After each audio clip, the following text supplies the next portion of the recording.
வணக்கம் நண்பர்களே. இசை விசால் சீரியல் செம பரபரப்பாக போயிட்டு இருக்குன்னே சொல்லலாங்க. பரபரப்பான கட்டத்தில் சிறந்த மருமகள் போட்டியில் இசை தாங்க வெற்றி பெறாங்க. நம்ம ஸ்ரீஜா அடிச்சா முடிச்சானி 10,000 ரூபாயை வாங்கிட்டு பொருளை வாங்க காரை எடுத்துகிட்டு ஓடுறாங்க. ஒரு கட்டத்தில் ஆஃபர் அப்படின்னு தேவையில்லாத பொருளை தூக்கி கெட்டிக்கிட்டு வராங்க. இதெல்லாம் நீ வாங்கினது பாதி பொருள் வீட்டுக்கு தேவையில்லாதது, அது பிற எதுக்கு இதெல்லாம் ஆஃபரில் கொடுத்துருக்காங்க அப்படின்னு சொன்னா, ஆஃபரில் கொடுத்தாலும் இந்த பொருளை நம்ம யூஸ் பண்ண போகிறதில்ல, அது பிறகு வாங்கி எதுக்கு அப்படின்னு அந்த இடத்துல ஒரு கொஸ்டினை கிளப்புறாங்க. இப்படி ஒரு மருமகளா வீண் செலவாணி அப்படின்னு அந்த இடத்துல யோசிக்க வைக்குது. நம்ம இசையை பார்த்தோன்னா 10,000 ரூபாயில் 4,500க்கே அவ்வளோ பொருளையும் சீப் அண்ட் பெஸ்ட்டாக சுருட்டிட்டு வந்துடுறாங்க. ஒரு கட்டத்தில் பார்த்தோன்னா இசை தான் சிறந்த மருமகள் அப்படின்னு அலங்காரம்மா நம்ம சுபத்ரா வாயால் சொல்ல வச்சுறாங்க. அப்போனா யார் பொங்கல் வைக்கணும் அப்படின்னு அந்த இடத்துல அலங்காரம்மா கேட்க, சுபத்ரா இசை தான் பொங்கல் வைக்கணும் அப்படின்னு சொல்ல நேரம், நம்ம ஸ்ரீஜாவுக்கு நான் பொங்கல் வைக்க இந்த சுபத்ரா குடும்பம் அழிஞ்சு போனோம் அப்படின்னு எல்லாம் நான் சொல்லி பொங்கல் வைக்கணும்னு திட்டம் போட்டு வச்சுருந்தேன். இப்போ என் திட்டம் எல்லாமே இசை கெடுத்து குட்டி சோறாயிட்டா, இப்போ என்ன பண்ணடா அப்படின்னு கையை பசைச்சு நிற்க கதையாக நம்ம ஸ்ரீஜா நிற்க, பொங்கல் நம்ம இசை அமோகமாக வைக்கிறாங்க. அதோட பார்த்தோன்னா அடுத்த பொங்கலுக்கு இந்த குடும்பத்தை அழிக்க இன்னைக்கு இந்த ஸ்ரீஜா இந்த வீட்டு பக்கமே வரக்கூடாது கடவுளே அப்படின்னு நினச்சி நம்ம பொங்கல் போட்டு அமோகமாக கொண்டாடுறாங்கங்க. அதை பற்றி தான் இந்த வீடியோக்குள்ளே பார்க்க போகிறோம். அதுக்கு முன்னாடி சேனலுக்கு லைக் அண்ட் சப்ஸ்கிரைப் பண்ணுங்கள் ஃப்ரெண்ட்ஸ். பக்கத்தில் இருக்க பெல் ஐக்கானையும் கிளிக் பண்ணுங்கள். அப்போ தான் நான் போட்டுற ஒவ்வொரு வீடியோவும் நோட்டிஃபிகேஷனாக உங்களுக்கு கிடைக்கும். வாங்க ஃப்ரெண்ட்ஸ் வீடியோக்குள்ளே பார்க்கலாம். ஃபஸ்ட்டு எடுத்த உடனே பார்த்தோன்னா ஒரு செம அதிரடியான பரபரப்பு கட்டம் தான். பரபரப்பு கட்டத்தில் தாங்க நம்ம அலங்காரம்மா பொங்கல் கொண்டாடுறதுக்கு என்ட்ரி கொடுத்துட்டாங்கன்னு சொல்லலாம். அலங்காரம்மா வந்துட்டாங்களா, ஐயோ ஸ்ரீஜா உன்னோட திட்டத்தெல்லாம் கெடுக்க தாண்டி இவங்க வந்திருப்பாங்க அப்படின்னு அந்த இடத்துல சொல்லுறாங்க. நம்ம சிந்தாமணி என்ன சொல்கிறீங்க அப்படின்னு கேட்க நேரம், ஆமாம் அலங்காரம்மா வந்துட்டாலே ஒன்று அவங்களுக்கு பிடிக்காதே, அதனால் எது வேணாலும் பண்ணுவாங்க, நீ உஷாராக இருந்துக்கோ அப்படின்னு சொல்ல நேரம் தான் பொங்கலை யார் வைக்காங்க அப்படின்னு அலங்காரம்மா கேட்குறாங்க. வேறு யார், என்னோட மூத்த மருமக ஸ்ரீஜா தான் வைக்கிறாவா, இவாளா வைக்கிறா, வழங்காது அப்படின்னு நம்ம அலங்காரம்மா மனசுக்குள்ளே நினச்சிக்கிட்டாங்க.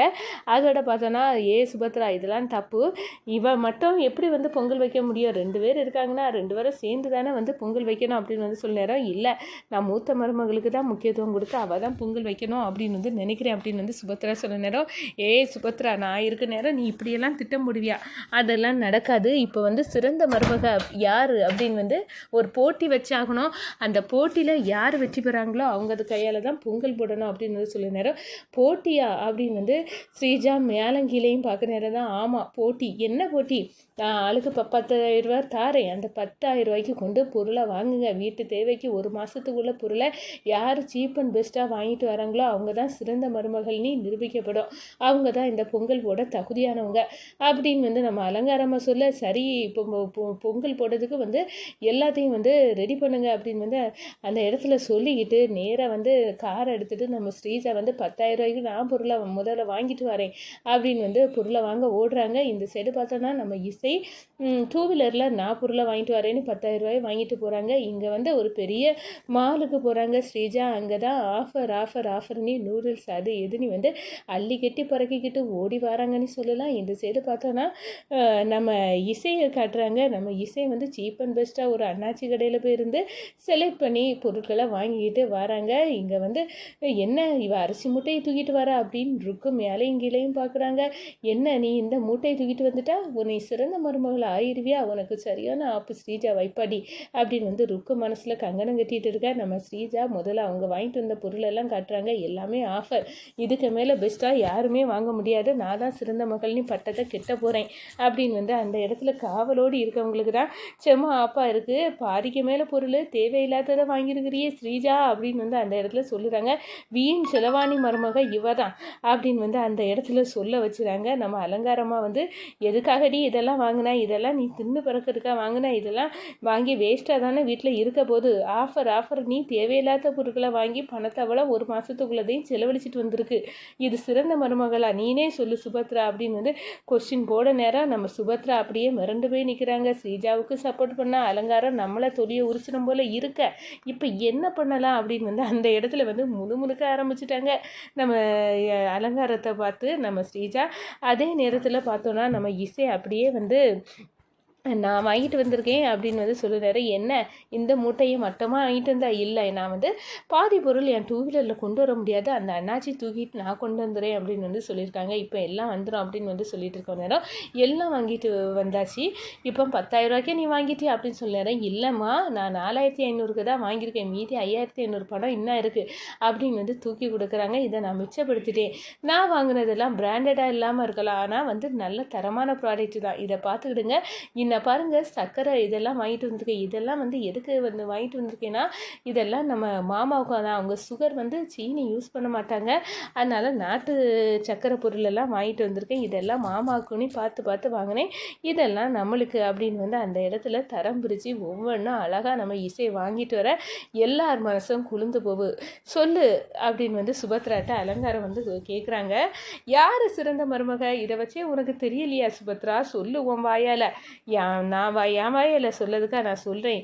இப்போ பார்த்தேன்னா, இப்போ சிறந்த மருமகள் வந்து இசை தான். அவள் அழகாக வந்து எல்லாத்துக்கும் என்னென்ன தேவைன்னு வந்து கணக்கு போட்டு பக்காவாக வாங்கியிருக்கா. இதை விட சிறந்த மருமக வேறு யாருமே கிடைக்காது. இது எல்லாத்துக்கும் வந்து ஒரே கால் இவ தான். எனக்கு பொறுத்தவரையில் இசையை அடிச்சிக்க யாராலையும் முடியாது. யாருக்கு என்ன தேவைன்னு வீட்டில் உள்ளவங்களுக்கு தேவையிருந்து வாங்கியிருக்கா. ஐயையோ அத்தை, நீங்கள் அவளை சொல்கிறீங்களே, நான் என்ன தப்பு பண்ணேன் அப்படின்னு வந்து அந்த இடத்துல முணுமுணுத்துட்டு இருக்காங்க நம்ம ஸ்ரீஜா. அப்போனா ஏடி ஸ்ரீஜா, நீ வாங்கினதில் பாதி பொருள் வந்து தேவையில்லாமல் வீட்டில் இருக்க போது, இப்படி தேவையில்லாத பொருளை வாங்கி குமிச்சு வீட்டில் வீணாக இருக்கிறதுக்கு தேவையில்ல பொருளை குறைச்சி வாங்கிட்டு வந்த இந்த இசைக்கு தானே முன்னுரிமை கொடுப்பாவ அப்படின்னு வந்து சொல்கிறாங்க. ஒரு கட்டத்தில் பார்த்தோன்னா இசை பொங்கல் வைக்கட்டும் அப்படின்னு வந்து சுபத்ரா வாயிலிருந்து வர, என்ன ஸ்ரீஜா நீ என்னெல்லாம் உன் வாயிலிருந்து சொன்னா, இந்த வீடு அழியும் நாசமாக போவோன்னு சொல்லி சொல்லி பொங்கல் போடுவியா? இப்போ நான் சொல்லி சொல்லி பொங்கல் போடுறேன், அடுத்த பொங்கலுக்கு நீ இந்த தசபக்கமே இருக்கக்கூடாது அப்படின்னு வந்து அந்த இடத்துல பொங்கல் போட்டு அப்படியே வந்து அழகாக்குறாங்க. நம்ம ஸ்ரீஜா பார்த்தோன்னா மூத்த மருமகளாக இந்த வீட்டுக்கு வாச்சு என்னது நம்மளை கெட்டிக்கிட்ட இந்த ராகவும் வர்ஷினிக்கு பின்னாடி தெரியறதுக்கு இந்த வர்ஷினியை வேற கம்பெனியில் வேலை போட்டு கொடுத்துட்டான். இப்போ என்ன பண்ண இந்த வீட்டில் நம்ம ஓரங்கட்டப்பட்ட ஒரு ஆளாட்டு வந்துட்டோம். இந்த அலங்காரத்துக்கிட்ட வாயை கொடுக்க முடியாது. மொத்தத்தில் நம்ம வந்து இந்த வீட்டில் ஒன்றுமே நம்ம திட்டம் நடக்கலை, எல்லாத்தையும் இந்த இசை வந்து தடுத்து நிப்பாட்டிட்டா. இப்போ என்ன பண்ணடா அப்படின்னு வந்து அந்த இடத்துல வந்து ஸ்ரீஜா வந்து மண்டை பிச்சுக்கிட்டு யோசித்துக்கிட்டே இருக்கிறாங்க. ஒரு கட்டத்தில் பார்த்தோன்னா நம்ம ராக வந்து நேராக சொல்கிறாங்க, இசை நீ வந்து சரியான செக்கு அந்த ஸ்ரீஜாவுக்கு வச்சுட்ட. அவள் வந்து இப்போ என்ன பண்ணோன்னு தெரியாமல் திருன்னு முழிக்கிறா. ஆனால் அவள் வர எப்படியாவது வர்ஷினியை வந்து வேலைக்கு ஆஃபீஸில் வந்து போட்டிருக்கனால கண்டிப்பாக எதையாவது பண்ணி அவள் அங்கே வேலையில் அவளை இருக்க விடாமல் பண்ணதுக்கு பண்ணுவாள். ஆனால் எல்லாத்தையும் நம்ம 2 பேரும் தான் சேர்ந்து முறியடித்து இவளுக்கு திட்டத்தெல்லாம் நடக்க முடியாமல் ஆக்கி எங்கள் அம்மா கிட்ட இவளுக்கு முகத்துறையை கிழிச்சு எரியணும் அப்படின்னு சொல்லுனேன். கூடிய சீக்கிரம் உங்கள் மனைவியாட்டு என் தங்கச்சி வருவா, கவலைப்படாதுங்க, நம்ம திட்டம் தான் நடக்க போகுது அப்படின்னு வந்து அந்த இடத்துல வந்து நம்ம ராகவும் இசையும் பேசிக்கிறாங்கங்க.